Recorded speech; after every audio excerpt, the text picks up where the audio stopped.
మెల్లరి స్వరము అనే ఆత్మీయ కార్యక్రమానికి ప్రేమతో మిమ్మల్ని ఆహ్వానిస్తున్నాను. దేవుని బిడ్డలారా, మీరందరూ బాగున్నారా?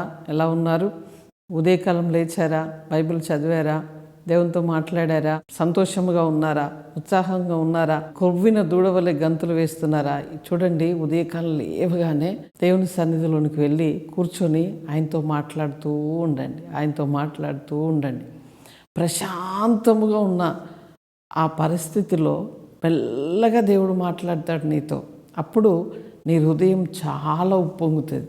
ఆ స్వరం వినబడగానే నీలో, నీ జీవితంలో, నీ శరీరంలో ఒక నూతన ఉత్పత్తి జరుగుతుంది. నూతనమైన కార్యములు జరుగుతాయి. అంటే దేవుడిచ్చే ఆ సమాధానము, దేవుడిచ్చే ఆ మహిమ నీలోనికి వచ్చినప్పుడు, అది నీలో ఇముడుకున్నప్పుడు, అది నీలో జీర్ణమైనప్పుడు నిన్నెవ్వరూ కదిలించలేరండి. ఏ పరిస్థితి కూడా నిన్ను కదిలించలేదు. దేవుని దగ్గర నుంచి ఒక్క సెకండ్ కూడా నీ మైండ్ను డైవర్ట్ చేయడం కానీ, నీ జీవితం ఆయన దగ్గర నుంచి ఒక్క సెకండ్ కూడా, దేవునికి నీకు మధ్య ఒక్క సెకండ్ కూడా గ్యాప్ లేకుండా ప్రభు ఒక కార్యము అలా జరిగిస్తుంది. కనుక దేవుని బిడ్డలారా, ఈ లోకంలో ఉన్నదంతా శాశ్వతం. దేనికోసం బాధపడుతున్నావో, ఎవరు ఉన్నారనుకుంటున్నావో, ఎవరు లేరనుకుంటున్నావో, నన్ను ఎవరు చూడట్లేదు, నాతో ఎవరు మాట్లాడట్లేదు అని ఎన్నెన్నో బాధ, వేదన నీ జీవితంలో ఉండొచ్చు. కానీ అవన్నీ అశాశ్వతమైనవి. శాశ్వతమైనది ఒక్కటే దేవుని ప్రేమ.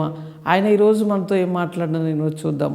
మత్తయి సువార్త 28వ అధ్యాయము 20వ వచనాన్ని చదువుకుందాం. నేను మీకు ఏ సంగతులను ఆజ్ఞాపించుతునో వాటన్నిటినీ గైకొనవలెనని వారికి బోధించుడి. ఇదిగో నేను యుగ సమాప్తి వరకు సదాకాలము మీతో కూడా ఉన్నానని వారితో చెప్పాను. ఈరోజు మనతో ఏమంటున్నాడంటే, సదాకాలము నేను మీతో కూడా ఉంటాను. ఒక్కరోజు ఉంటాను, ఒక్క నెల ఉంటాను, ఒక్క సంవత్సరం ఉంటాను, ఈ పెళ్లి వరకే ఉంటాను, ఈ ఫంక్షన్ వరకే ఉంటాను కదా. బంధువులు ఈరోజు వస్తారు, ఫంక్షనాల్లోనే మాయమైపోతారు. మరలా మన మంచి కానీ చెడు కానీ మన ఆలోచన కానీ వారికి ఉండదు. అంటే మనం పిలువగా వచ్చి మనం లక్షలు ఖర్చు పెట్టుకొని, కోట్లు ఖర్చు పెట్టుకొని ఒక ఫంక్షన్ చేస్తే అడవుడి కొద్దిసేపే ఉంటుందండి. కానీ మన ప్రభు ఏమంటున్నాడంటే, సదాకాలం నేను నీతో ఉంటా. ఒకరోజు ఉంటానని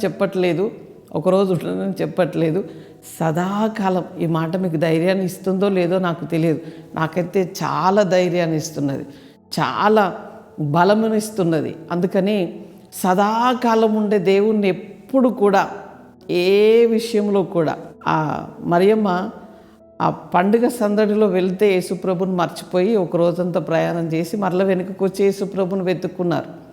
అలా కాదండి, మన జీవితంలో ఆయన సదాకాలం ఉంటానంటున్నాడు. కనుక మన జీవితంలో ప్రతి సెకండు ప్రభుతో మనం ఉండాలి. సదాకాలం ఆయన మనతో ఉంటాడు, మనకు సహాయం చేస్తాడు, మనకు మేలు చేస్తాడు, మనతో మన కష్టంలో నష్టంలో ఉంటాడు, మన బాధలో ఉంటాడు, మన సంతోషంలో ఉంటాడు.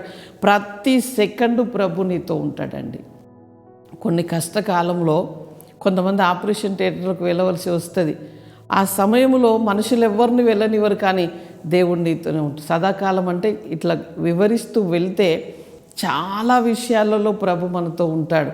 సదాకాలము ఆయన నిత్యము మనతో ఉంటాడు. ప్రతి ఉదయం, ప్రతి సాయంత్రం నీ అక్కర్లన్నీ ఎరిగి నిన్ను ధైర్యపరుస్తూ, నీకు కావలసినవన్నిటిని కూడా ఇస్తూ ప్రభు నీకు సహాయం చేస్తూ ముందుకు నడిపిస్తాడు. కనుక దేవుని బిడ్డలారా, మీరందరూ ధైర్యముగా ఉండండి, ప్రభుని వెంబడిస్తూ ఉండండి, ఆయనను సంతోషపెడుతూ ఉండండి. ఆయన స్వరం మీరు వినండి, మీ స్వరం ఆయనకు వినిపించండి. ఆయనతో నిత్యము మాట్లాడినప్పుడు మన జీవితంలో అద్భుతమైన మహిమ కలిగిన కార్యములు జరగబోతున్నాయి. ప్రార్థన చేసుకుందాం. పరిశుద్ధుడా, జీవము కలిగిన మా తండ్రి, నీకు స్తోత్రాలు చెల్లిస్తున్నాం. అయ్యా, సదాకాలం యుగ సమాప్తి వరకు కూడా నీవు మాతో ఉంటానని వాగ్దానం చేసిన దేవుడు, నువ్వు వాగ్దానము చేసిన దేవుడు, నమ్మదగిన దేవుడు అని నేను స్తుతిస్తున్నాం, నేను ఘనపరుస్తున్నాం. ప్రభా, నీ ప్రియ బిడ్డలు బాధతో ఉన్నారో, గాయంతో ఉన్నారో ప్రభు, మరి కృంగిపోయి ఉన్నారో వారిని లేవనెత్తండి, వారి గాయములు కట్టండి, మంచి సమరేడుగా వారిని దర్శించమని మేము ప్రార్థిస్తున్నాం. ఈరోజు ప్రభు అయ్యా, వారి యొక్క చేతి పనులు, ఉద్యోగాలు, వ్యాపారాలు, వారి చిరచిర ఆస్తులు దీవించబడాలి. వారి బిడ్డలు దీవించబడాలి, వారి స్టడీ, వారి యొక్క ఉద్యోగము దీవించబడాలని మేము ప్రార్థిస్తున్నాం. ఎవరు అనారోగ్యముతో ఉన్నారో నజరేడని గాయముల చేత వారిని తాకమని, ముట్టమని అయ్యా ఇప్పుడే వారి యొక్క తండ్రి అనారోగ్యం అంతా ఆరోగ్యముగా మార్చబడును గాక యేసు నామములో దీవిస్తున్నాం ప్రభువా.